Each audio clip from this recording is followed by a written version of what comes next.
आज हम स्टार्ट कर रहे हैं थर्ड लाइन ऑफ डिफेंस। और थर्ड लाइन ऑफ डिफेंस कब अपना फंक्शन शो करेगा? जब फर्स्ट लाइन ऑफ डिफेंस और सेकंड डिटर्न हो जाए।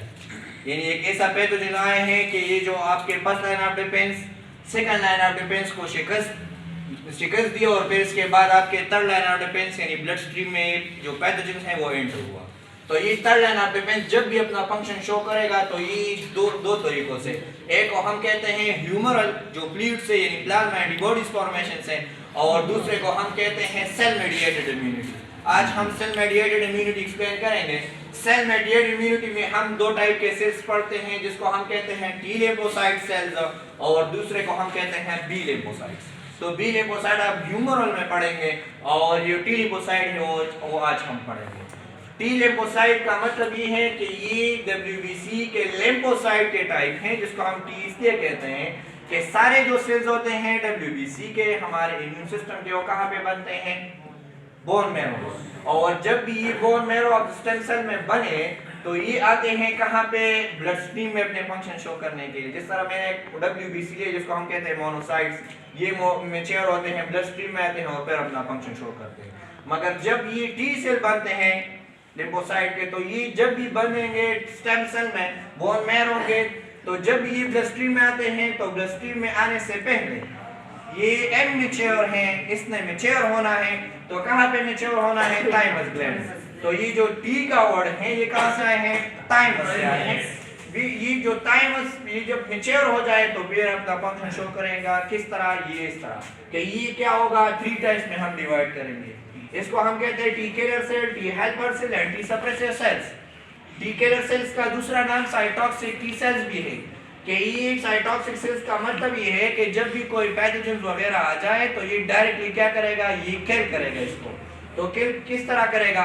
एक मैकेनिज्म है कि फॉर एग्जांपल ये आपके साथ एक टी किलर सेल है। सबसे पहले इसने क्या करना है कि जब भी कोई पैथोजन आया, पैथोजन से पहले एक सेल्स है वो इन्फेक्टेड है, वो इन्फेक्टेड सेल्स है, इसमें ये जो MHC है ये एंटी प्रेजेंटेशन करता है, एंटी प्रेजेंटिंग सेल रिप्रेजेंटेशन करता है कि इसको सेल को ये कहे कि ये इन्फेक्टेड सेल है। क्या करेगा ये टी किलर सेल? सबसे पहले ये टारगेटेड सेल में फरफूरीन एक प्रोटीन है, इसके मदद से होल्स बनाएंगे टारगेटेड सेल के सेल वॉल पे यहाँ पे। तो क्या बनेगा? ये जो सेल्स होते हैं तो ये टी किलर सेल हैं, ये होल्स के मदद से granules, enzymes like material, toxic thing like material ये रिलीज करेगा और उस होल्स के मदद से कहाँ पे आएगा? टारगेटेड सेल में। जब ये टारगेटेड सेल में आ जाए तो इस टारगेटेड सेल में ये जो वायरल वगैरह है इसका रेप्लिकेशन स्टॉप करेगा। हमने पहले इंटरफेरॉन में पढ़ा है। तो जब भी वायरस रेप्लिकेशन वगैरह स्टॉप हो जाए तो ये रिमूव हो सकते हैं। टी हेल्पर सेल का मतलब नेम से वाज़ेह है। हेल्पर सेल का मतलब ये है कि ये किलर सेल और सप्रेसर सेल का मदद करेगा। फिर क्या होगा? सप्रेसर सेल का मतलब ये है कि ये फंक्शन किस चीज का फंक्शन? टी किलर सेल और टी सप्रेसर सेल का फंक्शन सप्रेस करेगा, ज्यादा ओवरहेड से बचाएगा कि ये अपना फंक्शन लिमिट में करे। फिर इसके बाद हम आते हैं 2 basic types of immunity system में।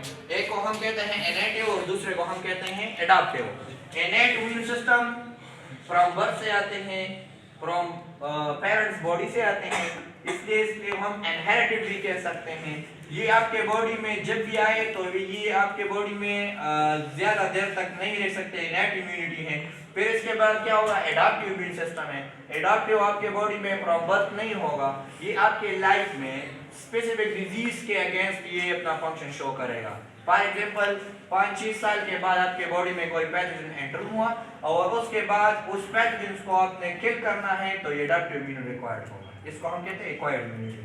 ये आपको डिफरेंट इन्फेक्शियस डिजीज से रिलीफ भी दे सकता है और ये आपके मेमोरी सेल में भी हेल्प करता है। मेमोरी सेल का मतलब क्या है कि आने वाले वक्त में कोई इस तरह डिजीज पैथोजन आपके बॉडी में एंटर हो जाए तो ये आसानी से इनको खत्म कर सकते हैं। फिर ये जो एडाप्टिव इम्यूनिटी है इसको हम 2 टाइप्स में डिवाइड करते हैं। एक को हम कहते हैं नेचुरल इम्यूनिटी, दूसरे को हम कहते हैं आर्टिफिशियल। नेचुरल का एक को हम एक्टिव कहते हैं और दूसरे को हम पैसिव।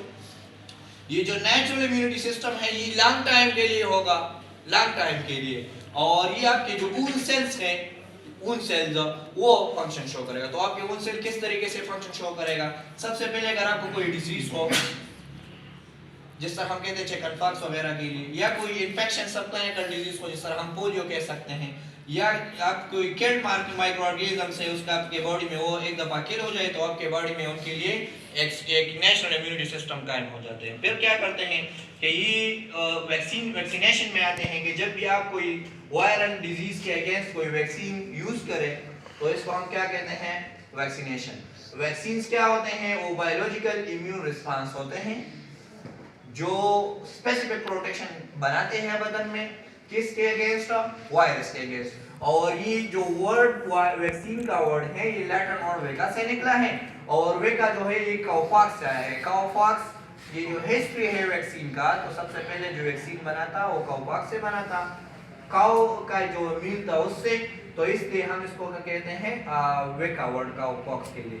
फिर ये वैक्सीन का थ्री मेन फंक्शंस हैं कि ये आपके बॉडी में एंटीबॉडीज बनाएंगे अगेंस्ट डिफरेंट वायरसेस, स्टिमुलेशन करेगा, किस चीज का स्टिमुलेशन, यानी आपके इम्यून सिस्टम का, और प्रोटेक्शन करेगा, हिफाजत करेगा, यानी मुख्तलिफ बीमारियों से आपको बचाएगा।